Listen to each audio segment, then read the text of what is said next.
she was on a cruise ship with her family. By sunrise, she was gone. No confirmed fall. No body. No final answer. Amy Lynn Bradley was 23 years old when she disappeared from Royal Caribbean's Rhapsody of the Seas in March 1998. She had boarded the ship with her parents and her brother for what should have been a Caribbean vacation. Instead, it became one of the most haunting missing person cases in modern true crime. Because Amy did not vanish from a dark alley. She did not disappear from a remote road. She vanished from a cruise ship full of people. And somehow, she was never found.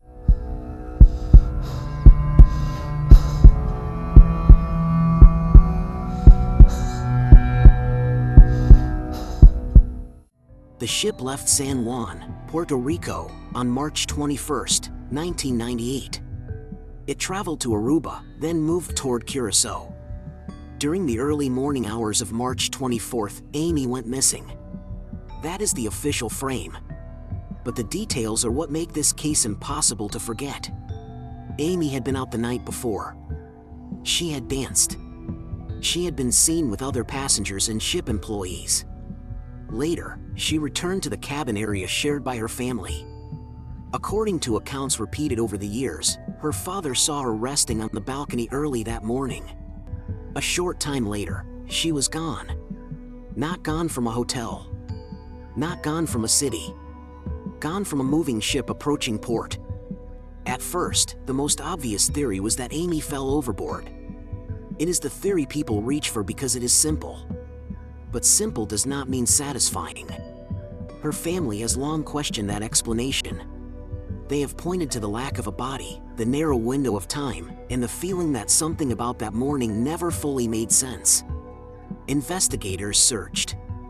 The family begged for action. The ship continued its journey. And that detail alone is one of the most painful parts of the story. A crime scene on land stays where it is. A cruise ship moves. People leave. Cabins are cleaned. Memories blur. The ocean keeps no fingerprints. And every hour that passed made the truth harder to reach.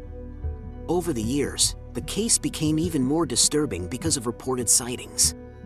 Some people claimed they saw Amy alive after the cruise. Some leads suggested she might have been seen in the Caribbean. Other claims were darker, involving the possibility that she had been taken. But these sightings have never produced a confirmed answer. That is important. They are part of why the case still haunts people. But they are not proof of what happened. And that is the cruelest thing about cases like this. Hope and uncertainty can look almost the same. For Amy's family, every possible sighting could mean she was still alive. But every false lead could reopen the wound all over again. If you are watching this because you care about real mysteries, do not forget to like the video and subscribe to Listen in the Dark.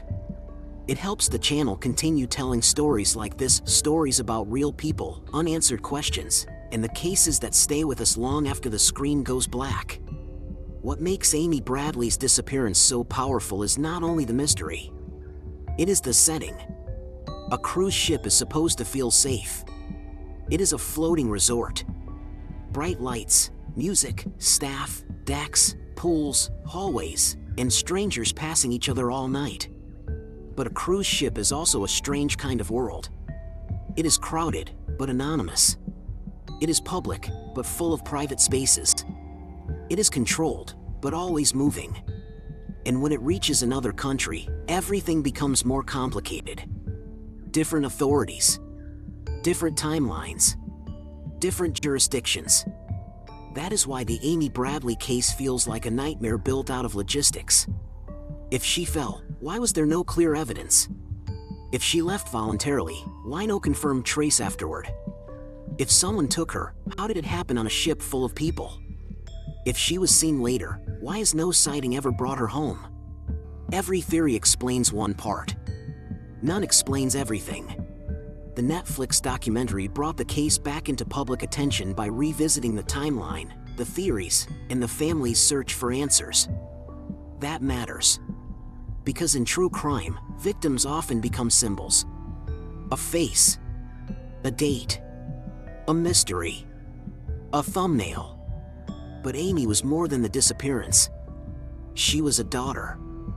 A sister. A young woman at the beginning of her adult life.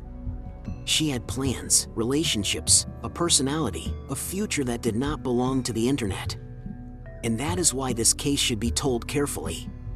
Not as entertainment built on pain, but as a reminder of how fast a life can become a question. One morning, Amy's family was on vacation. Then they were searching a ship. Then they were pleading for help. Then they were pulled into decades of theories, rumors, sightings, investigators, interviews, and unanswered calls. The FBI still lists Amy Lynn Bradley as missing and offers a reward for information leading to her recovery into the identification, arrest, and conviction of whoever may be responsible for her disappearance. That means the case is not just internet folklore. It is still open. And that is what makes the silence around it feel so heavy. Some cases are solved by one clue. A fingerprint. A witness.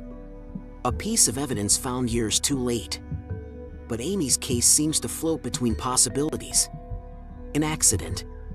An abduction. A voluntary disappearance. A witness who saw something but did not understand what it meant.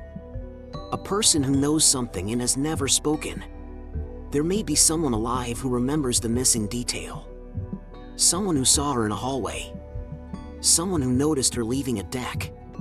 Someone who heard a conversation. Someone who dismissed something strange because, at the time, it did not look important. That is often how mysteries survive. Not because nobody saw anything, but because nobody knew what they were seeing. A woman walking with someone. A door closing. A passenger looking uncomfortable. Only later does the ordinary become terrifying. Because later, you know she never came back. The question at the center of this case is simple and unbearable. How does a woman vanish from a cruise ship and leave no confirmed answer for nearly 3 decades? Maybe the truth is tragic and simple. Maybe Amy went overboard, and the ocean erased everything. Maybe the truth is darker.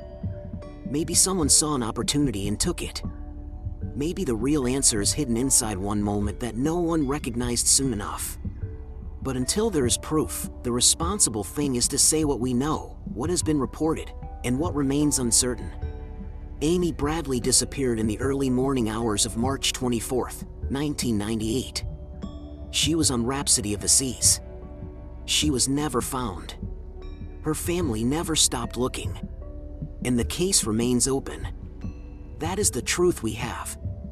Everything else is a question. And some questions do not fade with time. They get sharper. Because every year that passes makes one thing more disturbing. If Amy is gone, where is the evidence? And if she survived that morning, where did she go? Before you leave, don't forget to like this video and subscribe to Listen in the Dark for more true stories, real mysteries, and dark cases that make you think. Amy Bradley boarded a cruise ship with her family. She should have come home with them. Instead, her name became a mystery whispered through documentaries, FBI pages, and alleged sightings. A ship reached Curaçao. Passengers walked off. The voyage continued. But Amy Bradley was missing. And almost 3 decades later, the ocean still has not given back the answer.